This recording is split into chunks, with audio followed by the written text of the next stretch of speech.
Okay, so just to give you an overview of the sessions that we are going to have, for this session, we are doing understanding the story framework and implementing the story template. Next week, we will be looking at using your smartphones to capture captivating photos that complement your story. Session 3 will be using your smartphones to capture action videos and video interviews. The last session will be group presentations and feedback. So for ADRA Uganda, we have 3 teams that are working with us. That would be Action for Social Change team will have their own presentation. We have the ADRA Sweden team with Scale. They will also have their own presentation. And then we have the GFA team that they will also do their own presentation. And then for the other offices that are joining us, ADRA Norway, ADRA Sweden, ADRA Philippines, ADRA Tanzania, ADRA Kenya, you are more than welcome to also join us in the group presentation based on the framework that you have understood on how to capture good stories in the field. Session 1 objectives is to enable ADRA staff to understand the story framework and use the story template to organize data into a powerful story. So before we go into the theoretical part of the story, I would like to share with you my challenge. As country director, I love reading reports coming from the field, be that from Action for Social Change or from Scale or from our humanitarian projects. However, I find it really, really challenging reading the stories that are coming from the field. That is because when I read your report, I read it with the end in mind. I ask the question, when I read your reports, your stories, I ask the question, how will the story engage and impact the reader? How will the story connect with the reader? Will the story that is in your report move the reader to action? My challenge is the story that I mostly read from the reports. They do not move me. They do not make me jump into action. But that doesn't mean that there are no good reports in the project. There are many reports in the project. For example, the picture that you see right here in your screen, okay? This is Philip and his brothers from South Sudan. When I met with Philip and his brothers, Philip shared with me his dream. Philip shared with me his passion to become a teacher one day. He said, I want to be a teacher so that when I go back to South Sudan, I can help with the peace process in my country. I mean, when I heard that story from Philip, I was so inspired to learn more about his journey. And so Philip and his brothers and sisters right here, they said, we journeyed for more than 4 days from South Sudan to the borders of Uganda. We were dodging armed militia. What does this tell us? Stories can be very, very powerful. This is another photo of a couple from this ADRA Sweden project called Social Scale.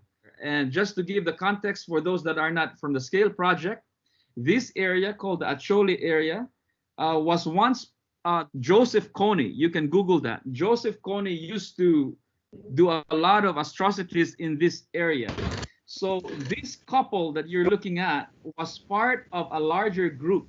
And so when I visited them, when I visited the project, it was late in the afternoon. I talked to the CBO, I talked to the group, and then I asked this lady who was pregnant her a simple question: what is your dream?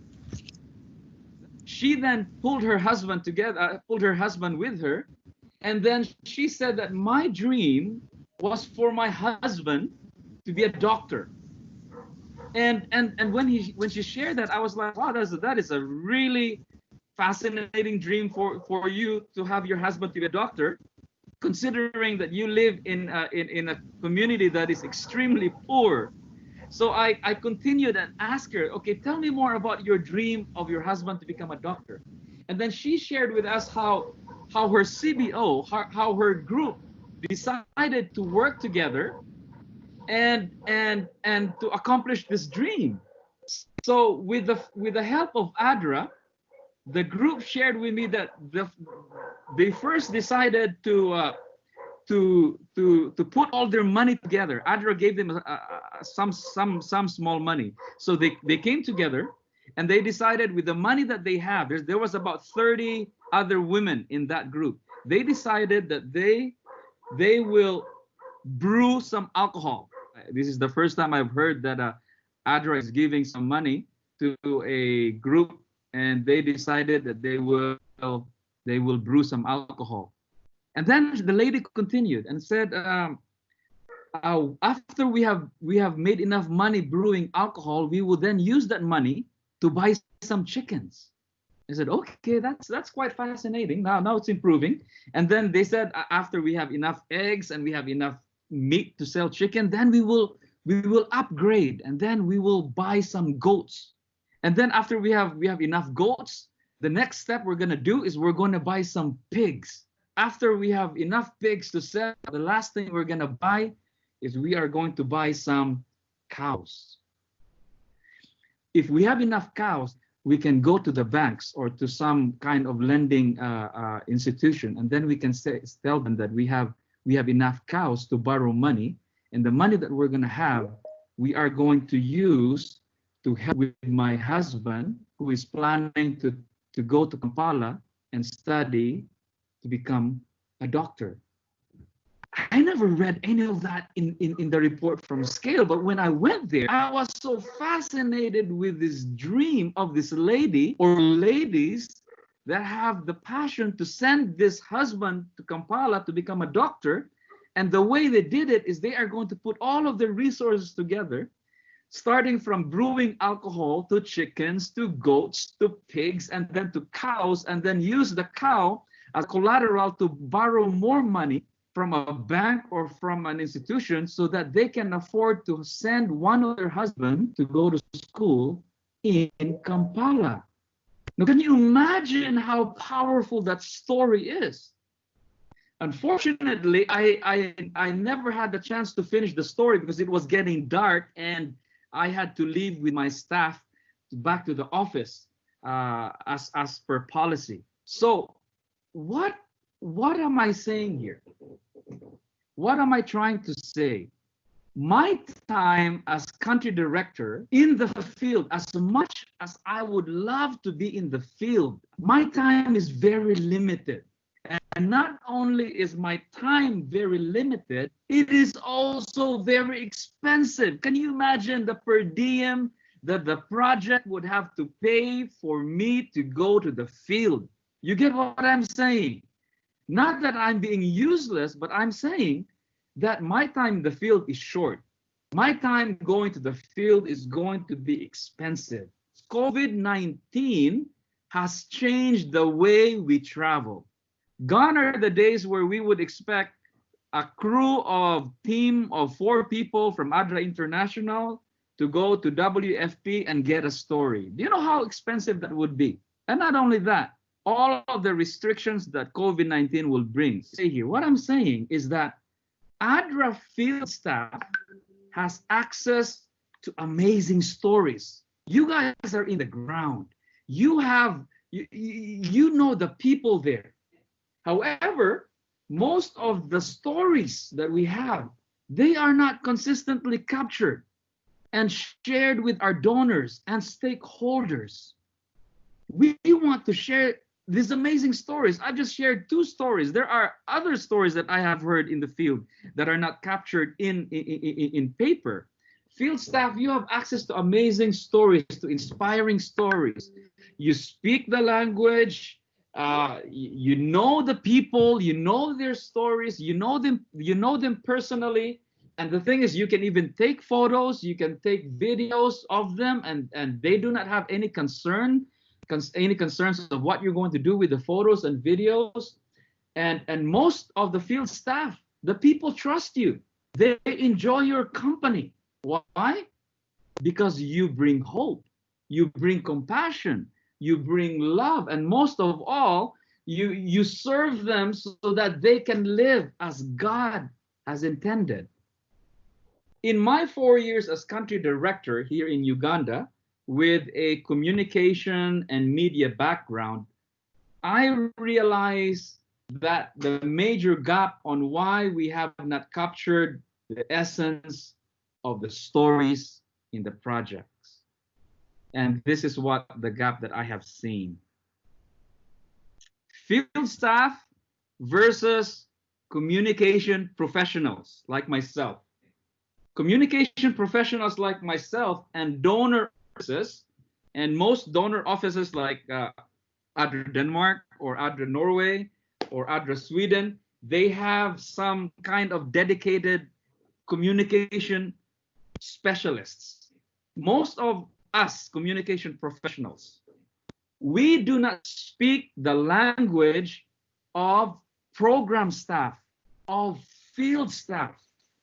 We have what we call a language barrier between the field staff, program staff, and communication professionals. For example, ADRA Uganda does not have a dedicated communications specialist. We used to have one. James Bisheko used to work in our office as the communication specialist, but he has since moved to WFP, and now he is with ADRA Tanzania. In some offices like ADRA Philippines, I believe they have a communication specialist or a media specialist where they travel to the project site, they take photos and videos, and they transform the story into a moving and engaging story. This is a good approach. However, this approach can also be very, very challenging, especially now with travel restrictions that we have. Most of the donor offices and most of the communication specialists that we have will find it very difficult to travel. So if there is a language barrier between program staff and field staff, and communications professionals, how would communication specialists, how would communication professionals and ADRA field staff understand each other? What is the language that field staff uses or program staff? Program staff are used to reading results framework. That is how programs people work. They look at the results framework, they look at a log frames, objective statements, there are indicators, there are measurement methods, there are assumptions, there's a goal, there's a strategic objective, there's intermediate results, there are outputs, there are activities. These are the language that program staff understands. This is the language that field staff understand. You deal with this quite often. Donors require it. Programs office at the country office in Kampala, they require this, that you understand this. Your project managers would have to go with you every month, instructing you what it is, or are there any variations or changes. Program staff and field staff also look at theory of change and what that means. You know, they're looking at long-term goals, the preconditions, and all of this pathway to change and deviations. All of these things program staff understands. What else does ADRA field staff and program staff understand? You speak about project cycles. You speak about detailed implementation plans or DIPs. And you have monthly reports, you have M&E framework, etc. All of these things. This is the language that project staff or program staff and field staff understand. However, ADRA communications specialists, we do not necessarily speak this kind of language. How do we understand each other? You work within a set of frameworks. When you receive reports from the donors, they give you a template. You get what I mean? They give you a framework. When you look at an M&E report, there is a template. You work within the language of templates and frameworks. We communications directors or specialists, we don't work in that sense. So when you look at your templates, all right, your reporting templates, let's say, for example, Scale, funded by ADRA Sweden, or Action for Social Change, funded by ADRA Denmark. When you look at your reporting templates, when I looked at it, when I reviewed it, M&E, there's a template. Objectives, there's a template. DIPs, there are templates. However, when it comes to the story, the section of the story, when it comes to storytelling, video or photography or whatever that is, there is no template. Communication specialists are assuming that our project staff would give us good stories, and yet when we receive the stories, we don't get good stories because we don't speak the language that program staff speaks. You speak in templates and frameworks, and yet when we give you the report, we offer you a template of how to capture good stories and how to capture good photos or videos. So we at the country office or the donor office, we expect so much from the field staff, and sometimes we are too harsh on you for not providing good stuff for us, photos or stories. But at the same time, it is also our weakness because we did not provide with you good templates that you can understand and work within. So this is the disconnect that I see between field staff and communication specialists, is that we do not speak the language that field staff and program staff speaks, and that is within templates and frameworks. So before we dive into the storytelling template, we need to understand then what the framework of a story is. And I need you to pay attention to this framework. The storytelling template will only make sense when you understand the storytelling framework. Before we dive into that one, why are stories powerful? I would like to hear some perspectives, maybe one or two, so you can unmute yourself. George William. George William, yes, George. Share with us why stories are powerful. Stories, they evoke emotions and they touch people's hearts. Go ahead, James. Thank you. Stories, for me, they communicate results. Also, they present efforts an individual targeted by a project is putting to better him or herself. Okay, I see here from ADRA Philippines, stories are powerful because it triggers contemplation and realization. That is very good. That's a very good, thank you for sharing that perspective. Dennis has shared again here, story is vital or powerful to the human experience. It allows us to digest information with greater ease and by more effectively linking that information to our feelings and then our thoughts.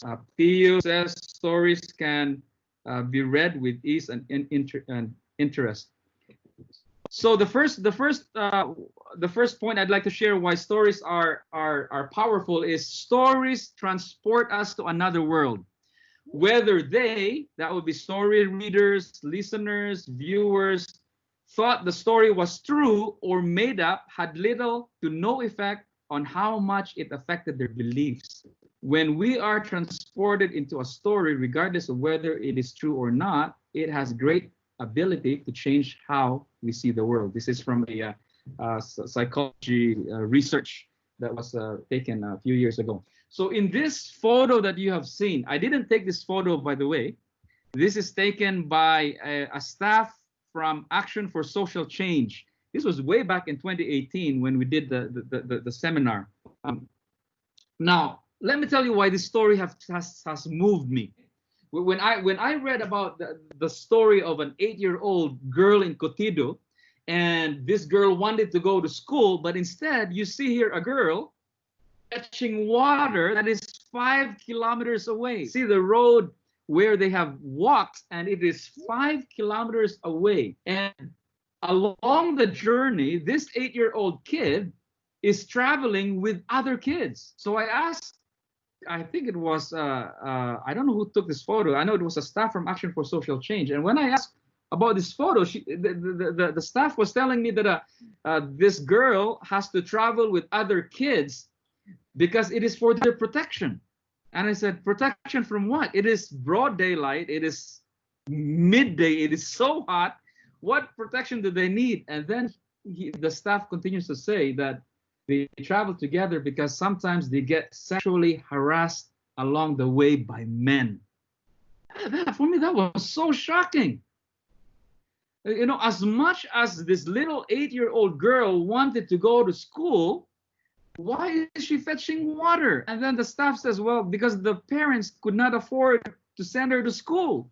I said, why? He said, most of the parents, probably the parents of this little girl or this kids, they cannot afford school fees because they probably have used their small household income on alcohol, which is typical in Karamoja. So now here we have an 8-year-old girl, according to the staff, when asked what she wants to be when she grows up, or if she gets the chance to go to school, she said she wants to become a teacher one day. So here we have a photo and a powerful story of the journey of this little girl. This story, when I heard about it and I saw the photo, it drew me to Karamoja. I can see that it is hot. It is in the middle of the day.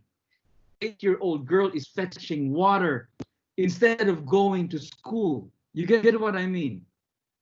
A great story and a great photo can transform you and me to another world. Although I am sitting here in Kampala, this story is good enough to transform me and move me to another world. That is one of the powers of story. The next one. The next point is this. Stories can move us emotionally.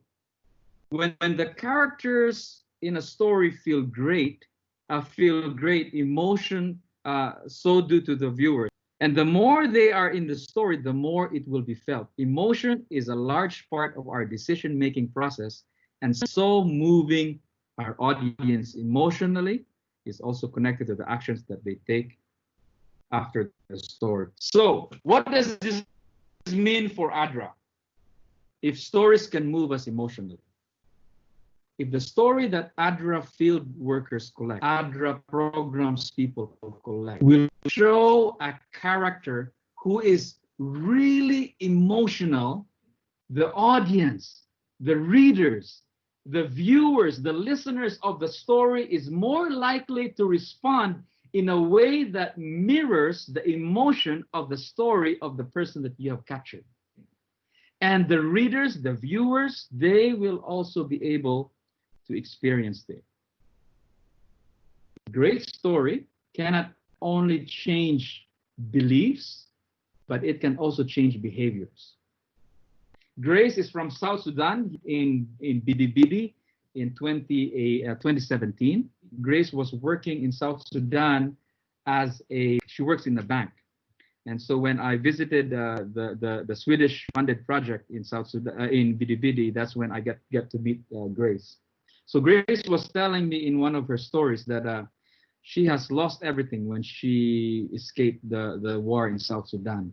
I think even her husband, I think, was also lost during that war.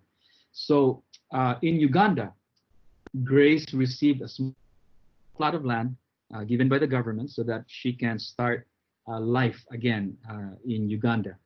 So she volunteered for one of the ADRA funded projects, and as what we do in the refugee settlement, we give a little stipend to volunteers that work with ADRA.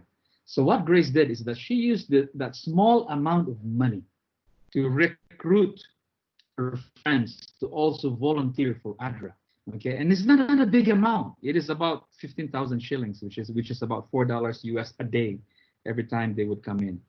So that amount that Grace received from ADRA, what they did then is that they decided to form a community-based organization, and they decided to start a VSLA. So what they have now is they operate a small business in the refugee settlement. I think it was I don't know what kind of business they were doing, but they did some business. So when I share this story in Canada, viewers see the ingenuity of Grace and her group of friends. They see the resilience that Grace and her friends had. They see the innovation that Grace and her friends had come up with. The viewers or the listeners, when I told this story back home in Canada, they do not see Grace or refugees in self-pitying. Instead, they see dignity. As one viewer in Canada mentioned to me, refugees, I mean, these South Sudanese refugees are really resilient people. When they are given the opportunity and small resources, they can make things happen. So, which brings me to the last point of why story is that stories let us be witnesses. The point is, rather than presenting facts or features that tell us how to think or feel or do, story allows us to observe the happenings and come to our own conclusions. So when we are presented with the pieces that lead us to the conclusion, rather than simply being forced upon us, we take it much more deeply. Let me tell you how powerful this story of Grace was when I shared it in Canada. When I shared this story of friends in Canada, the viewers see ingenuity, resilience, innovation, hope. Those are the things that they have heard and seen. They do not see self-pity, they see dignity. As one viewer in Canada mentioned to me after my presentations, they said these refugees are very resilient. And then the guy continued and he said, I have come to a conclusion that when these refugees are given the opportunity and small resources, Grace and her friends can make things happen. And so this led this listener, this viewer, to say to me and said, because of this, I am going to donate $5,000 to ADRA Canada to help Grace and her friends expand their business. Now, I don't know if that guy has actually donated to ADRA Canada for Grace. But at least from my perspective, when I finished that presentation, that person was moved to take action. What that story did was make the listener a witness and moved him to formulate his own conclusion. I did not force him. I didn't force him to donate. What I did is I simply told the story. Why are stories powerful? Stories transport us to another world. Stories can move us emotionally. Stories let us be witnesses. Any feedback? This is James. Yes. From Arusha. Yeah. Who's next? Yes. Go ahead, James. I think I like the idea of stories transporting us to another world. Okay. We are down here implementing projects. We can see what is happening. We touch it, we feel it. But without stories, the people on the other side, particularly those who don't only speak a different language, but have no idea what we are talking about. Text may not tell it. Statistics may not tell it. But they are transported here literally, and they become part of the field experience through stories. So without a story, therefore, they remain over there, and we are here. Yet we need this engagement. So stories help us to connect and bring people here without literally coming, but really being part of us. That's what I understand. Thank you. Thank you so much, James. Yeah. is from ADRA Denmark. Hello? You Yes. can unmute. Yes, Oli. Thank you. I agree with everything you mentioned previously. I think that's very true. And I would also like to say that in our part of the world, Northern Europe, we hear much about, for example, refugees, but we don't have any faces on them, and stories they can give us faces on that, say from Chakatu and other wherever. Suddenly, instead of just saying some abstract phenomenon like refugees, we understand, wow, these are people and they move us. So in the streams of news that we receive, we never really receive news like what you are able to provide us through such stories, and that is very valuable.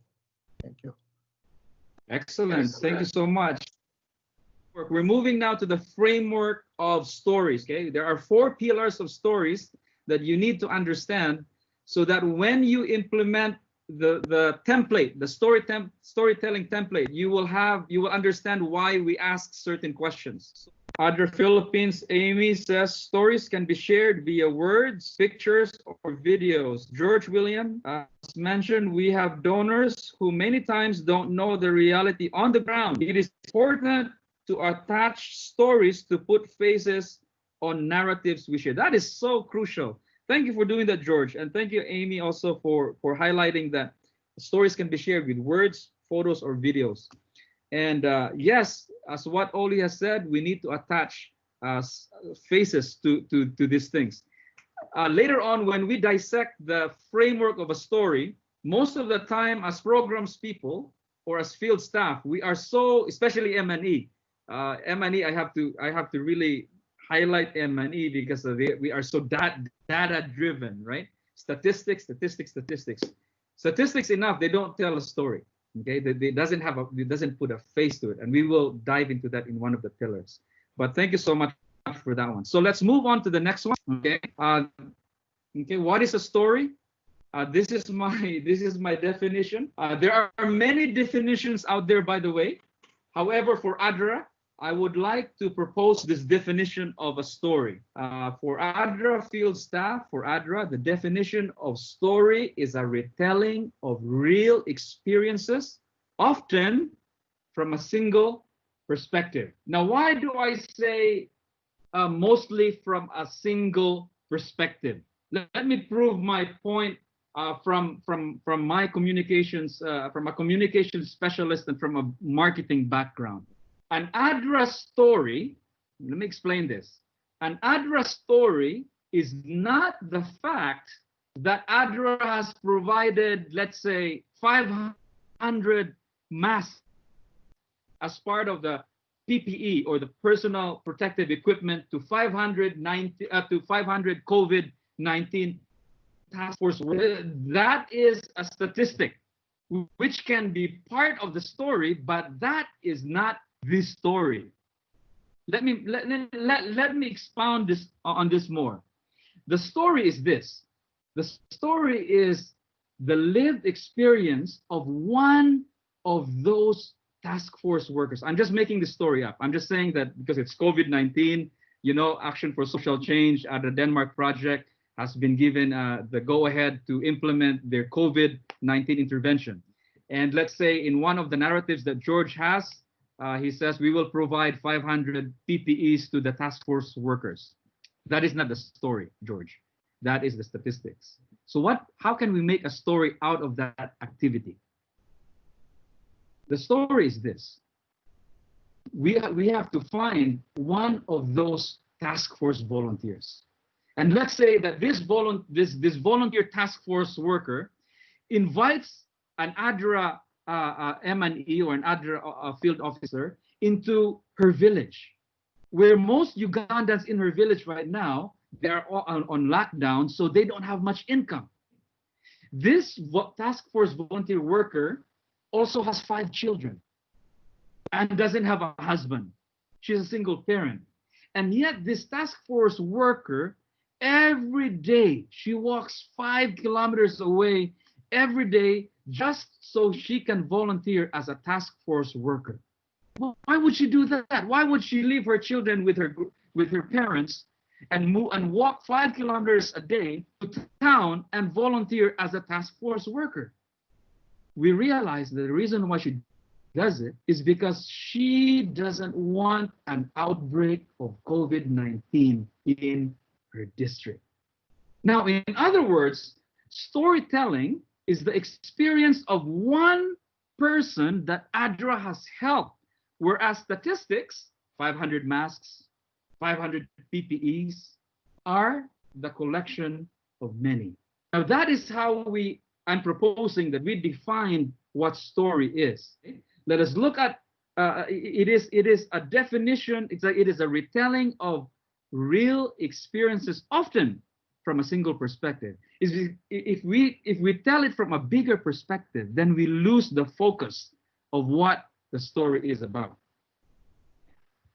So let us now look at the framework, okay? The framework of stories. I know as programs and field staff, we work within frameworks. So a story is also has a framework. The first pillar of the story framework is understanding the desire and passion of the person. Remember, we're looking at one person or two, okay, not everybody. The desire and passion of the person you are gathering the story from. I have it here. Desire and passion is something that a person really wants beyond what he or she has already had. So, for example, in the story of Grace, the photo that you see right there, or the story that I have just shared.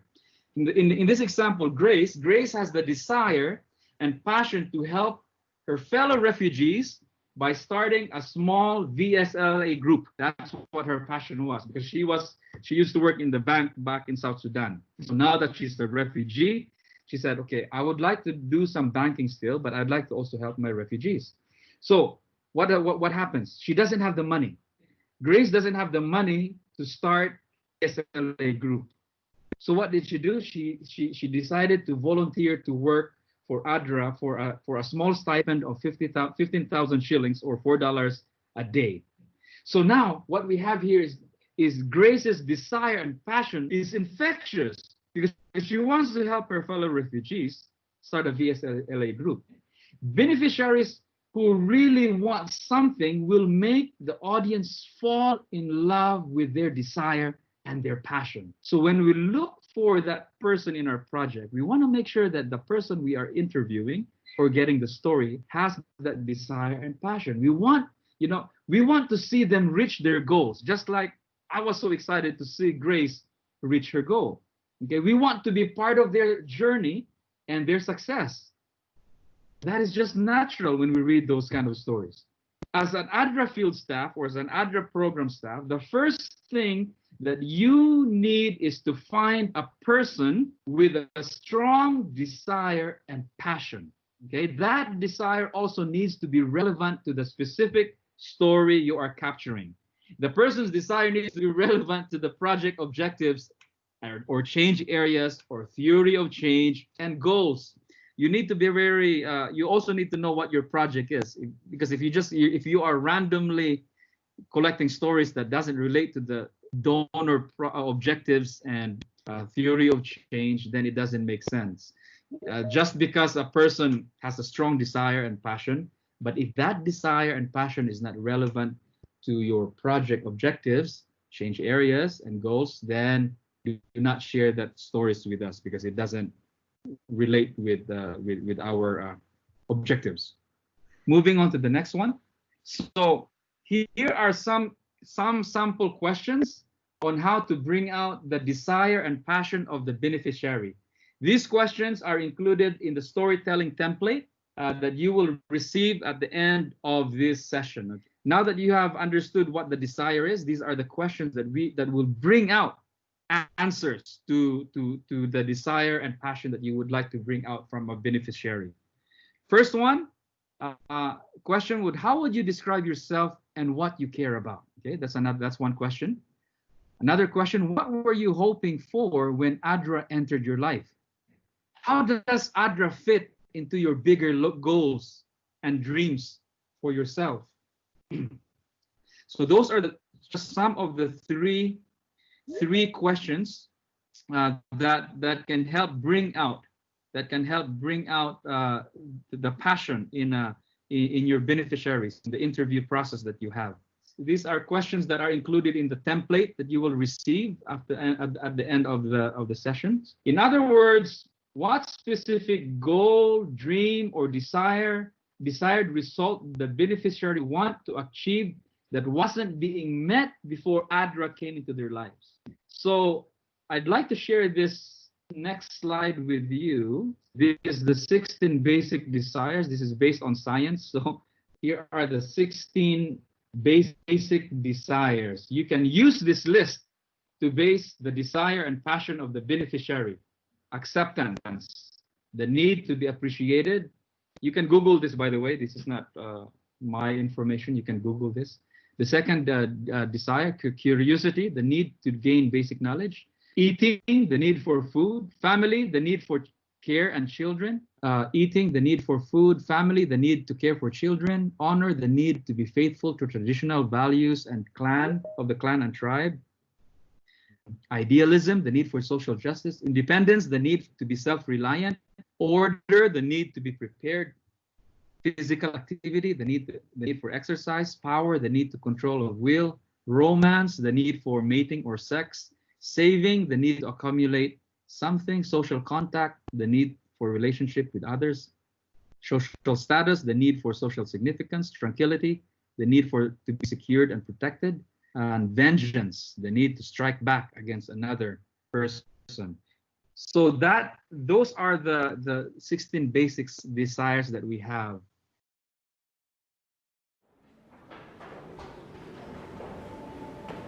When I finish my studies, I want to be a lawyer that fights for women's rights. Growing up in Congo, I have seen and experienced how women were mistreated and raped. I fled Congo back in 2014 with my family.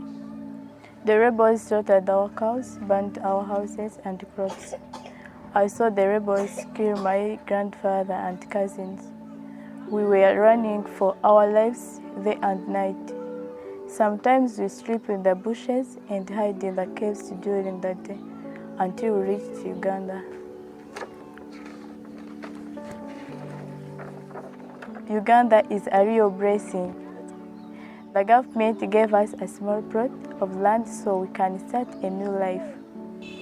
However, the services in the refugee settlement were very challenging. We used to only have one meal a day. United Nations World Food Program gave us corn, flour, and beans. Clean water was also challenging. We couldn't afford the school fees, so we missed school a lot. My parents would sometimes sell the food ration received from World Food Program. This food is supposed to be for our monthly ration. But my parents would sell the food just so they can pay the school fees. Sometimes my parents and brothers and sisters won't have food for days, just so I can go to school. I would also miss school days during my menstruation period since I didn't have access to sanitary pads. Also, in school, there was discrimination. I was discriminated and made fun of because I struggled with the English language, just like the rest of Congolese refugees who spoke mostly French. At times, I get so discouraged learning English. I thought of just leaving school and getting married. But my parents encouraged me to work harder and complete my school work. These are just some of the challenges I face in achieving my dream to become a lawyer someday. When ADRA came to our school, I felt so good that my dream might be coming sooner than later. ADRA built our school a dormitory. ADRA also helped the school by starting gardening and agriculture. ADRA also provided French and English teachers who helped us in integration from French speaking to English speaking. ADRA, together with AfriPads, also provided us with reusable sanitary pads. Now we will not miss school because of our mastery period. One day when I become a lawyer, I would like to go back to Congo to make Congo a better place to live. No more war.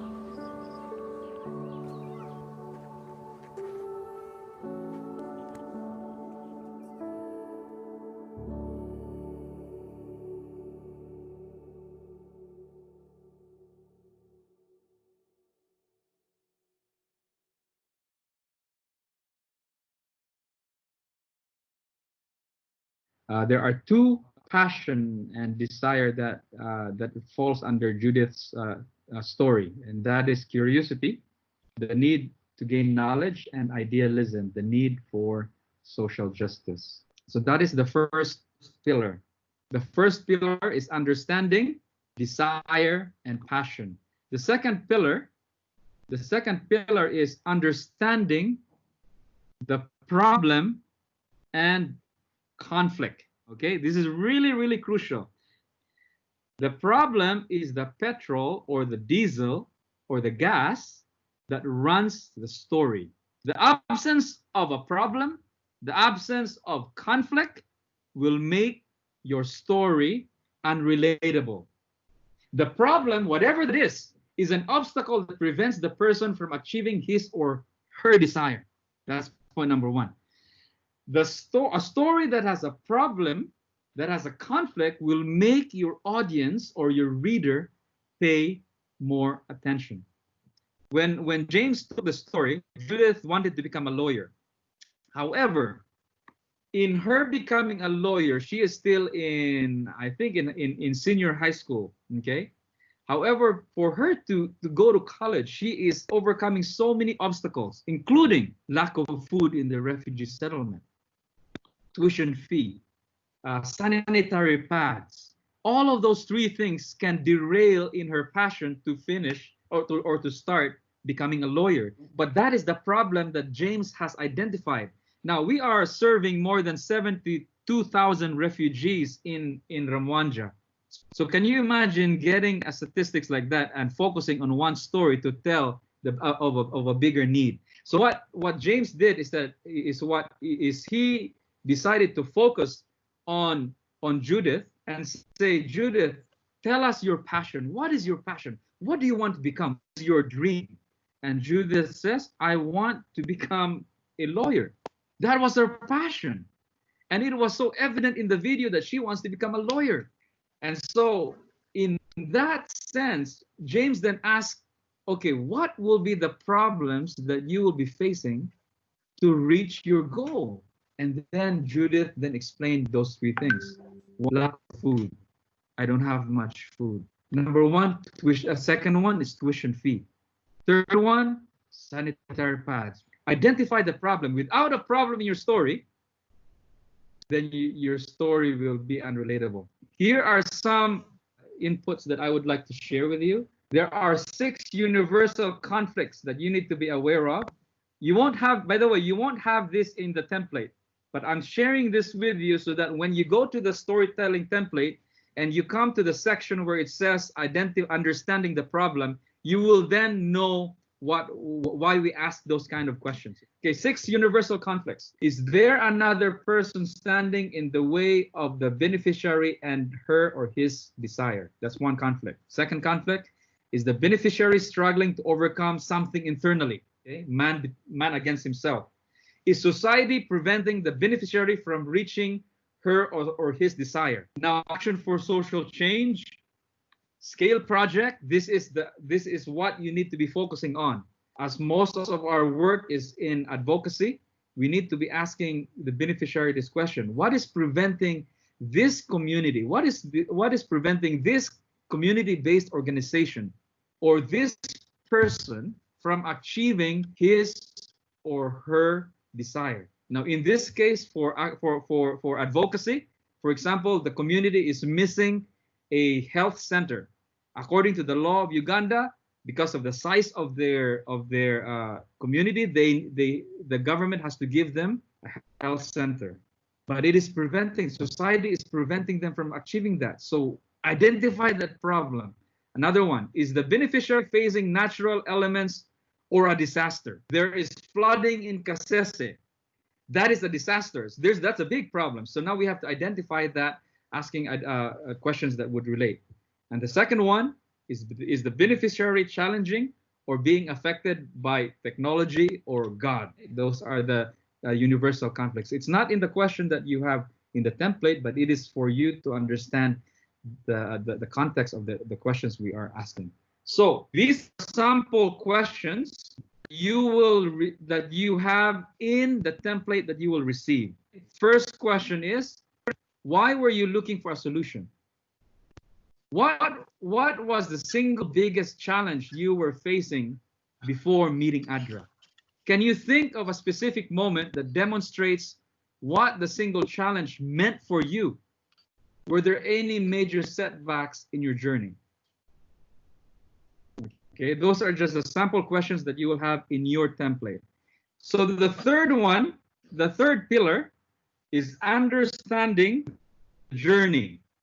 Desire and conflict. The first two pillars, okay, is desire, understanding desire and understanding conflict. Those are the two pillars, okay? Now we need to do the understanding the journey. Desire and conflict are the two cornerstones of a compelling story. But we need to package these two pillars effectively through an engaging structure that will keep your audience, your readers, engaged from the beginning all the way to the end. So how do we do that?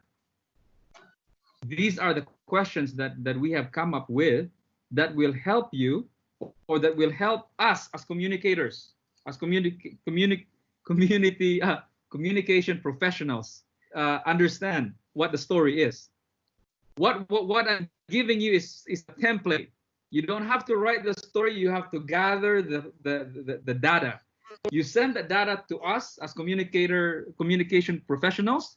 It will give us enough ammunition. It will give us enough data to write a compelling story. So this is the question that will bring that out in the template, in the storytelling template that you will receive. 3 questions. What steps did you take before ADRA arrived for you to find a solution? Second one, did you try anything before ADRA arrived that didn't deliver to you? Did you approach this other NGO, and did they do something, or did they give you something, or what disappointed you in not receiving what you're supposed to be receiving? Or you can ask another question: can you walk me through some different ways that ADRA has made an impact? These 3 questions will give communication specialists enough information to create a good story. The story that James Bisheko and Robert Bawubi created really followed this template. That was one of the first experiments that we did in the field. That's why I can say that the template works, is because James Bisheko did it together with his team. Robert Bawubi did it, sent me the information. I created the story, and it created a good story. In fact, good video. So those are the things. The last one, the last pillar in the template is understanding the resolution. This is how you close your story, and you want to highlight one clear final message that you want the readers of your story or your viewers of your story to focus on. Pio has asked, at what stage of implementation should a story be captured? Pio, the pillars. That is, you have to understand the framework of what a story is. And once you have to understand the framework, the pillars, then the story is already within the pillars. So this is the last pillar, Pio. This is the last pillar that we have. Understanding the resolution. This is how you close your story, and you want to highlight only one. So these are the questions that we have to ask as we close the story. What's your favorite thing about ADRA's intervention? The second question, what is the single biggest change that you have noticed as a result of ADRA's intervention? Third one, can you compare what it was like before ADRA's intervention versus what it's like now? Fourth question, do you have any big wins or any success as a result of ADRA's intervention? Last question, how did you discover ADRA and what did that mean to you? That is the last pillar of the framework of the story. I will share with you the template after our meeting today. It will be in your emails. It will be on a Word document that you can also convert to Kobo Toolbox or to any M&E software. So, and you can edit it as however you want, depending on which office you are. But for ADRA Uganda, please work with me when you edit it so that we know that it is within the objectives and the theory of change or the change areas of your projects. So that ends the presentation of the template that you will receive. So at the moment, I am open for questions and answers. We have a comment here and it says, can we put together the clips and share them on OneDrive? Yes, I will share the video clips for learning purposes.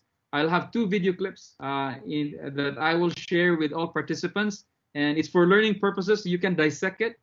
When you watch the video, you can actually see, okay, this is the passion of the individual, of the story, of the beneficiary. This is the problem that he is taking. This is his journey of how he gets to his desire, and then this is the resolution. So you can actually block the story in 3 minutes. You can tell a 3-minute story. You can even tell a 2-minute story by following the pillars, the framework of a story. I will share that video with you after the presentation, which you can download. Hello, this is Suleiman from ADRA Somalia. Hello, Suleiman. Welcome. Thank you. And I am an M&E, so I just have a comment, Yes, not a question. please. As an M&E, most of the time, when we go to the field, we used to ask generic questions and listen to the beneficiaries. And Yes. from these testimonies that we used to make the success or impact stories, I think the questions you just gave us are really helpful because they'll help organize the work better. Yes. And I think they are really helpful. This format is really nice. So it's just a comment I really wanted to make. Okay, thank you so much for the comment. And I would like to share that the videos that I will share with you, there are actually about 3 or 4 videos that I can share with you. I myself have not been in the field. I didn't even go to the field because I would like to prove that this format, this template actually works. What I did is I gave the template to James Bisheko, and then I gave the template to Robert Babube. They are program staff, okay? And what they did is they followed the questions and then they sent the information to me as a communication specialist. And then when I received the information, I didn't really do a lot of work because I already know how to tell the story because they have spoken the language of communications professionals. William from ADRA Myanmar. Can the 4 questions apply for every kind of story, or do we need to adjust the questions based on the beneficiaries? Yes, that is an excellent question. The 4 pillars, they remain. The questions that I have put in, I catered it for ADRA Uganda projects, which is a food project, a livelihood project, and advocacy project. Definitely can adjust the questions based on the projects that you have. That's why it is important to understand the framework first. Okay, what do we mean by understanding desire and passion? What do we mean by understanding the journey? What do you mean by understanding the problem and the conflict? What do you mean by understanding the resolution? Once you have understood those pillars, then you can adjust the questions so that you can bring out the story from the beneficiary. I hope that answers your question. And then Amy says, thank you for making it simple. Adding a direct quote would be great as well. Absolutely, yes. That makes it very, very powerful as well. Great, Pio, interesting question. I think stories of different stages of implementation could be interesting to read. Yes, indeed. You can go everywhere. By the way, the story from let me show you the photo. Okay, this story from Judith. It was fascinating because when the data arrived in my office as a communication professional, I was looking at actually two stories because James shared with me a story from the perspective of Judith's father. And Judith's father was saying that I would sometimes sell the food that I receive from WFP so that I can get the money that the money from that from the food that I sold to give to Judith so she can continue going to school. Now, as a communication specialist, now I have to make a decision. Will I continue following the story based on the data that James Bisheko gave me, Judith's father, or shall I continue expanding Judith's story? You get what I mean?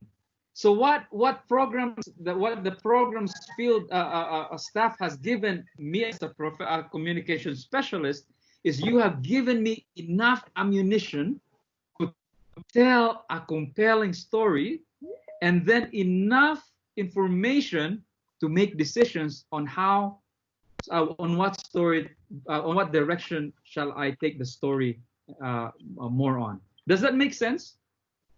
I hope I'm making sense, because what we are trying to do is we are trying to have the communications professionals understand exactly what is happening in the field staff so that we communications specialists would be able to tell a compelling story. What we are needing from you as a field program staff is to give us the ammunition, is to give us enough bullets, enough information to create a compelling story. That is what we are trying to do.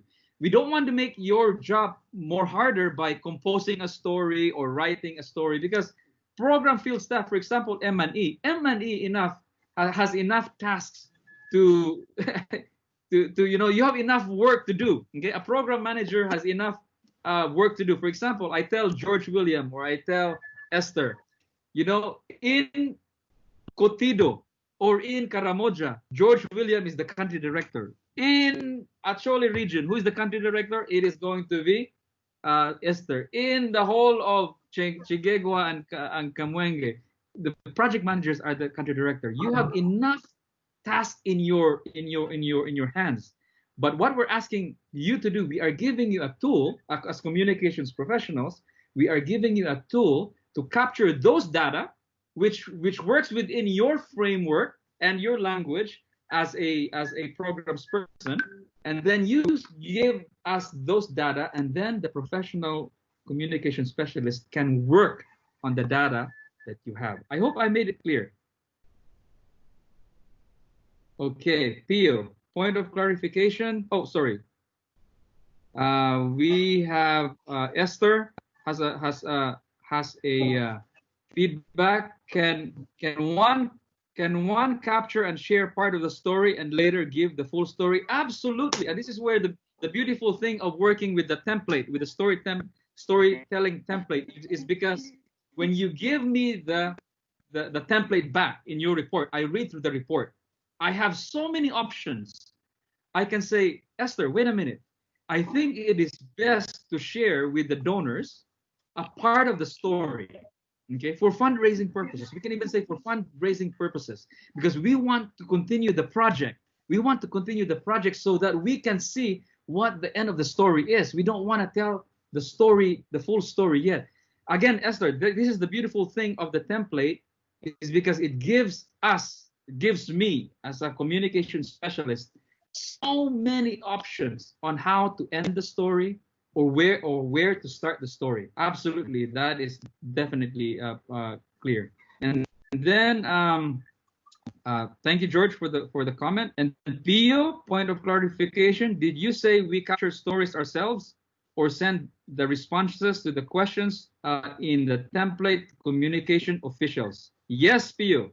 If you want to hone your skill as a project manager, if you want to hone your skill as a project manager on how to write stories better, I encourage you to do it.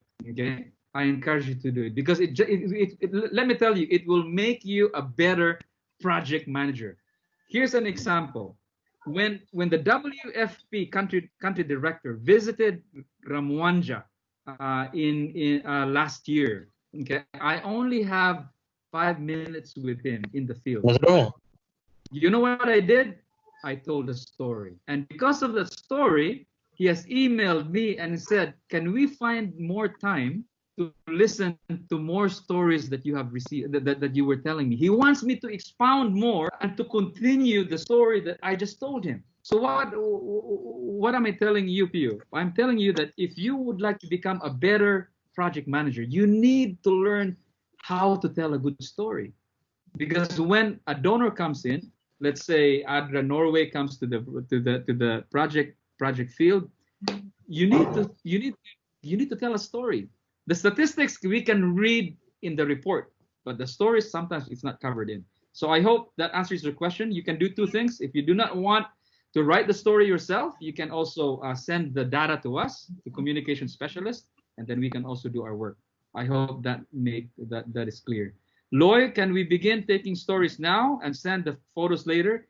Absolutely, you can do that. Next week, by the way, I will teach you how to take good photos using your cell phone and your cell phone. And I know this works because Robert Baube, James Bisheko, I have given them the template for taking photos, and I have used it in the videos that I made. I have used it in the social media stories that I have made. Most of the photos that I share on social media, they are not my photos. They are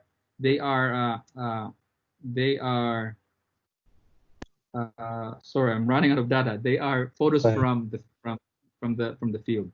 Okay, so Loy will take that next week. Next one from ADRA Philippines.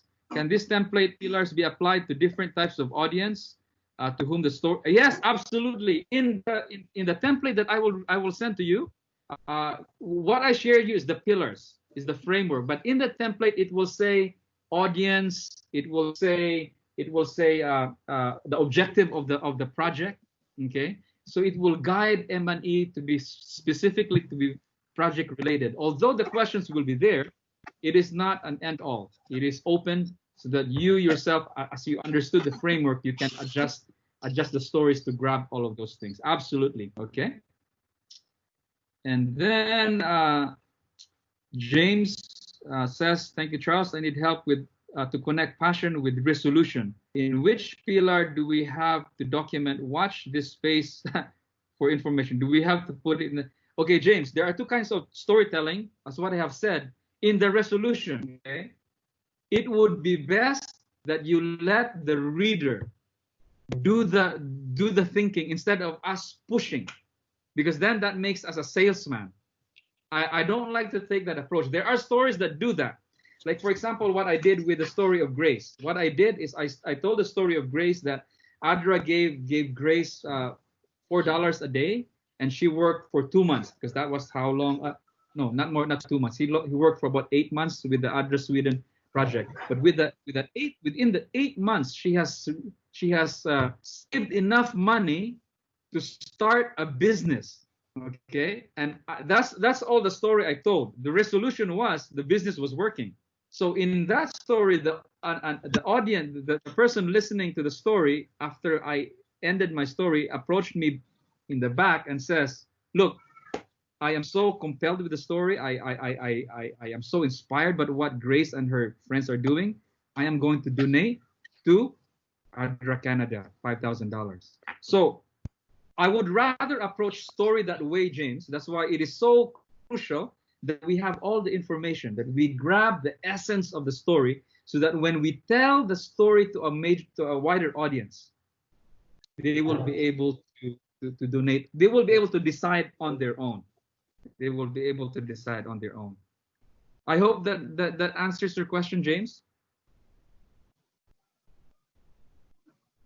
Okay, I see here agree. I'd like to thank representatives from CQE program for participating. Hope to see you next time also. And oh, you're welcome.